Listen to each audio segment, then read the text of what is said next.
Hi, this is Sharkade XCO. This is part 2 of my POTA video, how to get started with activating POTA. First thing I want to show you is on the POTA.app site. When you are planning an activation, if you're planning on going to a park that might not have internet access, so you'll be unable to spot yourself, you can go to the sidebar over here, go down to add activation, and then you can schedule your activation ahead of time. You can put in your park number, your start date and time, your end date and time, what frequency you plan to be on, and any comments you want to add about your activation. And if you save it, then people, when you actually go there, it will spot you and people can find you. But if you're going somewhere where you would have internet access, say you have a hotspot on your phone and you can use that, you can wait till you get to the park, click on add a spot, and your call sign should come up. You can put in what frequency you're going to be on, your park number, and any comments you want to add, and then spot yourself.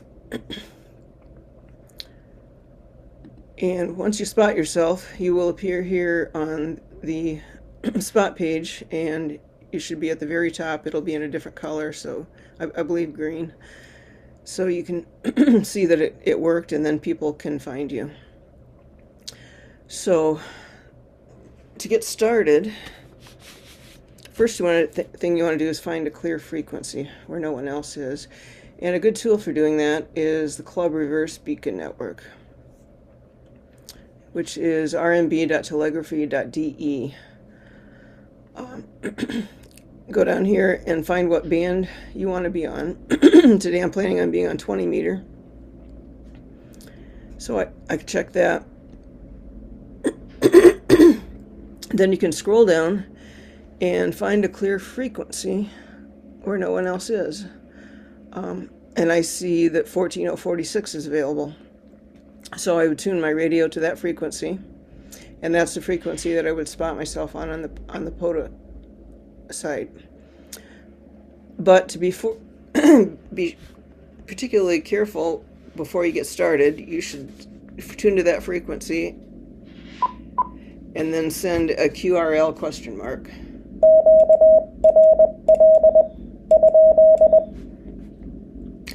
Pause a few minutes, wait and listen for somebody to answer you, in case there's somebody just sitting there not doing anything. And then send it one more time.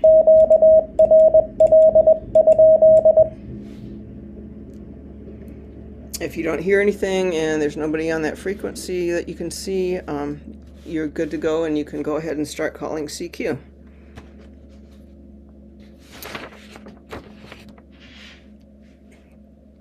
And what you do is go CQ POTA, DE your call sign.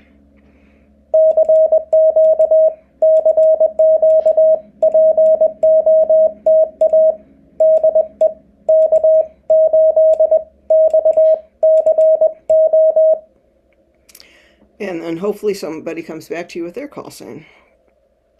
If that happens, you would send their call sign back.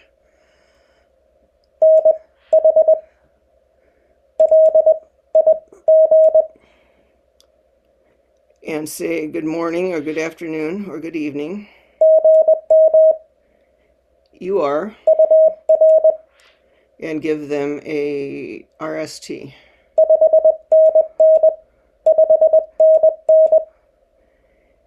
And generally in POTA, most people do 599 if it's good enough to be readable. If it's a particularly troublesome signal, I will try and send a real RST so that they know that there might be some problems with reception and communication. But for the most part, it's 599 that you'll hear. After the 599, you'll send your QTH. And I usually send it twice, just in case they miss it the first time. And then send it back to them with a BK.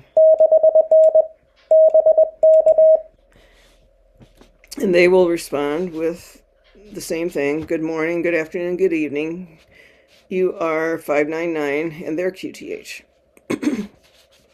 Now, one thing I like to check is I will enter, while they're sending back to me, I'll enter their call sign in my logging software and bring up their name and QTH so that when they send their QTH back to me, I can check it against what it says in my logging software. And if it's the same, then I can be relatively certain that I have the call sign right. If it doesn't match, I might ask for them to send the call sign again just to make sure I got it right the first time.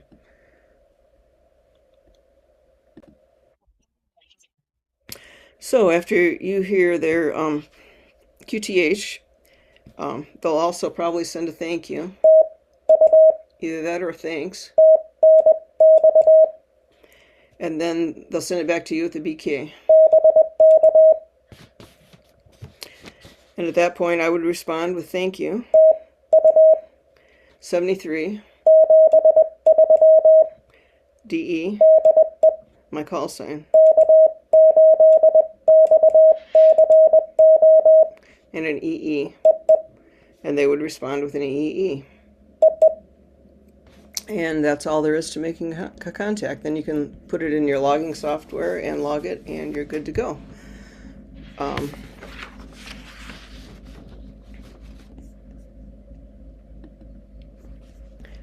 And then you would be ready to start calling CQ again. You might have somebody come right back to you and with their call sign, and so you can just continue on and make a contact with the next person and the next person and the next person. If you don't get their call sign the first time, if you say you get part of it, maybe you heard an N and that was it, you could send and a question mark. Oop.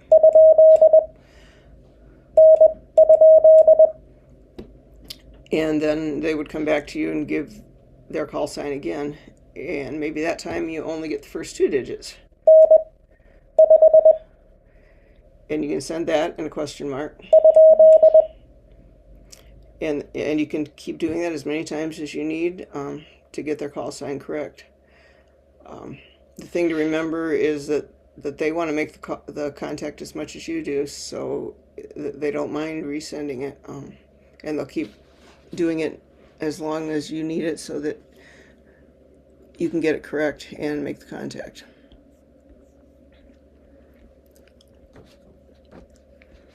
Okay, then one thing I should mention is that to have a successful activation, you need 10 contacts.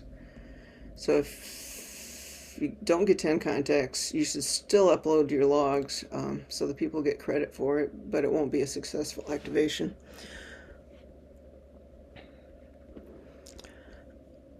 When your activation is all complete, you can do this when you're out and about or after you get home or a day later, whenever you get a chance.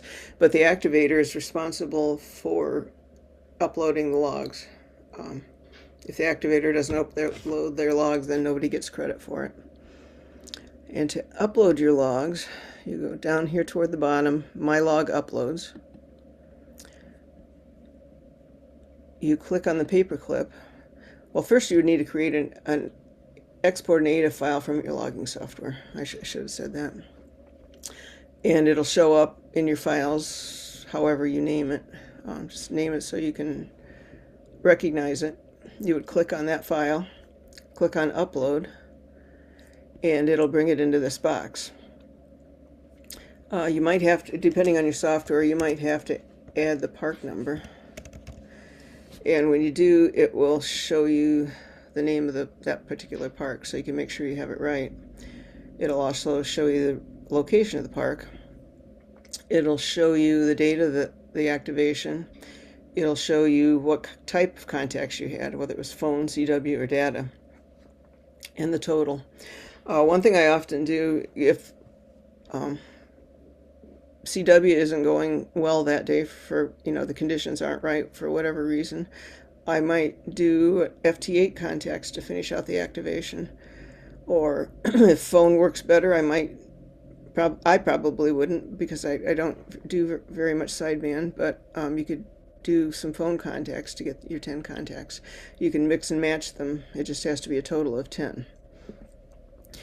Then you go down here and check both of these boxes saying that everything is correct to the best of your knowledge, and you upload the file for validation. I won't do that because I've already uploaded this log. But once it's uploaded, you'll see it listed down here. Once it's processed, it can take a few minutes to upload. If the system is really busy, it could possibly be to the next day, but usually it uploads pretty quick. It will say pending instead of processed if they're still working on it. One other thing I should mention, some parks are twofers or threefers. It's a park within a park within a park. And you can upload your log for both parks. And so people get credit for 2 parks at once, which is what happened here. The Jordan River National Fish Hatchery is within the Mackinac State Forest. So I uploaded them both, so people got credit for 2 parks. You'll see I had 34 QSOs logged and they only accepted 33. That's because there was a duplicate. The same guy contacted me twice. And here, my logging software, which I use MacLogger, and I don't know about other softwares. I don't think I had to do this when I used Hammers. But MacLogger, I have to trick it by uploading one of the items for the second park by itself and then upload the rest of them as a separate file. But it combines them for the activation. So that's why there's 33 and 31 rather than 34 for the second park. And that is that. Things to remember when you just first start activating. If you're pretty good with ICR but not perfect, don't worry about it. Just get out there and do it. Everybody's forgiving. Everybody makes mistakes. Remember, the question mark is your friend. Don't be afraid to send a question mark if you don't get something over and over. That's fine. As an activator, everybody wants to talk to you. So you're the most popular person on the air right then because you're at a park and they want to make a contact with you. The other thing I would tell you that it is just so much fun. It's addicting, and once you do it, you're going to want to keep doing it, and it will get easier every time. So the first time you'll be scared and you might freeze up. You don't worry about it. It gets easier every time you do it, and eventually you'll get to the point where your fingers know what to do, and you don't even have to think about it when you're sending. They'll just send the little spiel, and you'll be off to the races. One other cool thing I wanted to show you here is another app called map.pota.ninja. This I just discovered recently. You can enter your call sign. Oops. And hit load. And this will tell you parks that you've activated, parks that you've hunted, parks where you've done both, and parks where you have done neither. Let me go backwards here and show. I want to show you the legend here. Blue is parks hunted and activated. Green is parks hunted. Red is parks that you've only activated. And gray is no activity, you haven't done either. I'm not entirely sure what yellow means.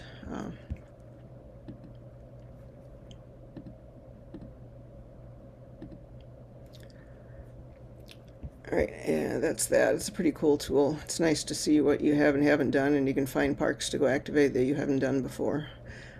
There's awards for different things, and activating multiple parks is one of them. So that is pretty cool. I want to talk a little bit about equipment. You can spend a little bit for your equipment to go out and activate, or you can spend a lot. It all depends on your goals and how lightweight you want it to be, how much you want to spend. Radios, you can get something anywhere from $100 to $1,300. I started out with a QRP Labs QCX Plus, which is a neat little radio for about $100, and it worked quite well. I used that for quite a few months before I upgraded. I actually it has a decoder in it, and I kind of relied on it for a little bit to give me some confidence when I first started activating, because it doesn't work perfectly, but it kind of gave me an idea if I was getting the call sign right or not, and gave me a little more confidence. But it didn't take very long till I wasn't looking at the decoder at all, and that's when I rewarded myself by upgrading to a IC705. And that is an awesome little radio. Antennas, you can get an end-fed half wave for $20, or you can get all the way. A buddy pole is a really good POTA antenna. I really like my Alex loop. It comes in a ham pack, which has the antenna, and it also has bags for your radio and all your accessories. So all you have to do is grab your bag and go. It's really easy. It sets up in just a minute, and it's really easy to tune and change frequencies. You just have to turn a dial until a light comes on, for the most part, and then just fine tune it a little bit. But it's real easy to use, real easy to set up. Gets good reception.